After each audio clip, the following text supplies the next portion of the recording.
Penguin Random House Audio presents Letters of Note, Art, compiled by Sean Usher.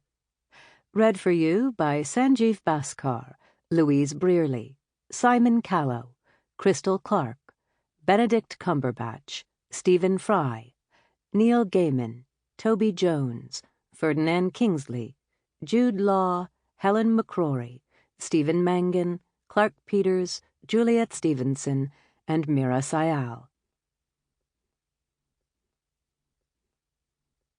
A letter is a time bomb, a message in a bottle, a spell, a cry for help, a story, an expression of concern, a labor of love, a way to connect through words. This simple and brilliantly democratic art form remains a potent means of communication, and regardless of whatever technological revolution we are in the middle of, the letter lives, and like literature, it always will. Letters of Note was born in 2009 with the launch of lettersofnote.com, a website celebrating old-fashioned correspondence that has since been visited over 100 million times. The first Letters of Note volume was published in October 2013, followed later that year by the first Letters Live, an event at which some of these remarkable letters were read aloud to a live audience. Since then, these two siblings have grown side by side, with Letters of Note becoming an international phenomenon, and Letters Live shows being staged at iconic venues around the world, from London's Royal Albert Hall to the theatre at the Ace Hotel in Los Angeles. Over the years, a remarkable range of world-class performers have taken part in Letters Live, and you're about to hear some of them as they breathe life into the Letters of Note that follow. You can find out more at lettersofnote.com and letterslive.com. Introduction. Think of this book as a gallery. Better still, a private gallery that fits in your pocket, with no rules to speak of. Yes, you can touch the exhibits. Of course you can take photos with the flash on. And no, you are not required to speak quietly. On the walls of this gallery can be found 30 letters of note, all of which in some way shine a light on various moments in the history of art and illuminate them for your enjoyment.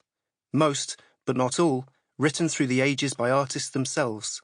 Artists who momentarily put down their pencils, their paintbrushes, their chisels, and instead put pen to paper to create the windows into the art world through which you are soon to look. Like art so often can, some of these letters act as portals to a particular time and place. Just as Constable's The Hay Wain immediately transports you to the River Stour beneath a cluster of clouds one calm day in the 19th century, so too shall war artist Paul Nash's bleakly harrowing missive to his wife drop you onto the hellish field of battle during World War I. And just as the broad, expressive brushstrokes of Rembrandt's self-portrait somehow reveal so much about someone you have never met, so too will Italian painter Artemisia Gentileschi's defiant letter to her patron, written at a time when she was simply not meant to succeed, paint a powerful picture of its determined author. Additionally, just hearing the voice of an artist through their letters can be an odd and thrilling experience.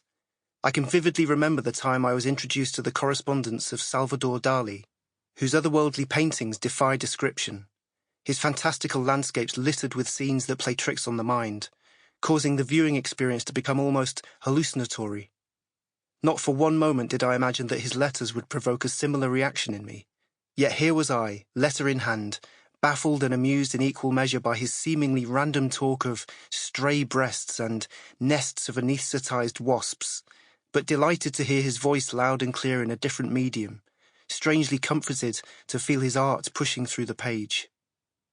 Letters offer an artist a different creative outlet, and a means by which to discuss the final product they thrust out into the world. To be able to read about their process, their fears, their excitement, is an opportunity too valuable to ignore. Having spent a considerable portion of my adult life obsessively sifting through the correspondence of others in search of the latest masterpiece, I am firmly of the belief that some letters can and should themselves be considered works of art. Invaluable, often culturally significant objects to be enjoyed and appreciated by as wide an audience as possible. Which is why, hanging on the wall as I speak, is a framed copy of Sol LeWitt's incomparable letter of encouragement to fellow artist Ava Hess, a piece of correspondence so impactful, thought-provoking, and creatively stimulating that it also happens to close this audiobook, each of its 800 words working as hard as the individual brushstrokes of any oil painting. Perhaps, when you leave this tiny gallery, you may be inclined to fill a space on a wall of your own. Sean Usher, 2020. Letter 1. The canvas has an idiotic stare. Vincent Van Gogh to Theo Van Gogh, 2nd of October, 1884. It wasn't until his 30s that Dutch painter Vincent van Gogh found his calling as an artist. Born in Zundert in 1853, his early years saw him flit from job to job, his only real focus being a deepening dedication to religion. In 1879, he took a missionary post in Belgium, where he lived in poverty and squalor. His family, who had supported him for years, were losing patience. At one point, his father even tried to have him committed to an asylum. In 1881, with financial backing from his younger brother, Theo, Vincent began to paint, and for the remainder of his life spent much of his time creating the work for which he is now known. In 1884, aged 31, he wrote this letter to his brother. It would be 6 years later, in Auvers-sur-Oise, that Vincent, deeply depressed, would take his own life. Read for you by Ferdinand Kingsley. My dear Theo, thanks for your letter, thanks for the enclosure. Now listen here. I tell you, if one wants to be active, one mustn't be afraid to do something wrong sometimes, not afraid to lapse into some mistakes. To be good, many people think that they'll achieve it by doing no harm, and that's a lie. And you said yourself in the past that it was a lie. That leads to stagnation, to mediocrity. Just slap something on it when you see a blank canvas staring at you with a sort of imbecility. You don't know how paralyzing it is. That stare from a blank canvas that says to the painter, you can't do anything. The canvas has an idiotic stare, and mesmerizes some painters so that they turn into idiots themselves. Many painters are afraid of the blank canvas, but the blank canvas is afraid of the truly passionate painter who dares and who has once broken the spell of you can't. Life itself, likewise, always turns towards one an infinitely meaningless, discouraging, dispiriting blank side on which there is nothing any more than on a blank canvas. But however meaningless and vain, however dead life appears, the man of faith, of energy, of warmth, and who knows something, doesn't let himself be fobbed off like that. He steps in and does something, and hangs on to that, in short, breaks, violates, they say. Let them talk, those cold theologians. Yours truly, Vincent.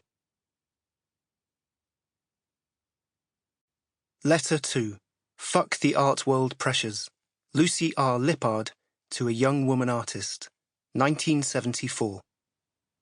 In 1974, Miriam Shapiro, co-founder and director of the Feminist Art Program at the California Institute of the Arts, encouraged 17 of her female students to write to women in the art world with a request. To reply with a letter of advice to a young woman artist. These invaluable pieces of correspondence were then to be compiled in Anonymous Was a Woman, a book to be published as part of that year's Women's Art Festival. Before long, letters arrived from 71 of the women, including Lucy R. Lippard, a highly respected and influential writer, curator, art critic, and feminist, whose achievements are rivaled by very few. Read for you by Helen Mccrory. March the 6th, 1974, 138 Prince Street, New York City, 10012. To a young woman artist, I'm sorry this has to be so short because I have a lot I'd like to talk to you about, but try to read between the lines. I hope you're angry, but get it over with fast and use it while you've got it. I hope you don't stop being angry now and then until things are better for all women, not just artists. I hope you're working from yourself and know how to fuck the art world pressures when you get out there. I hope you're... Sample complete.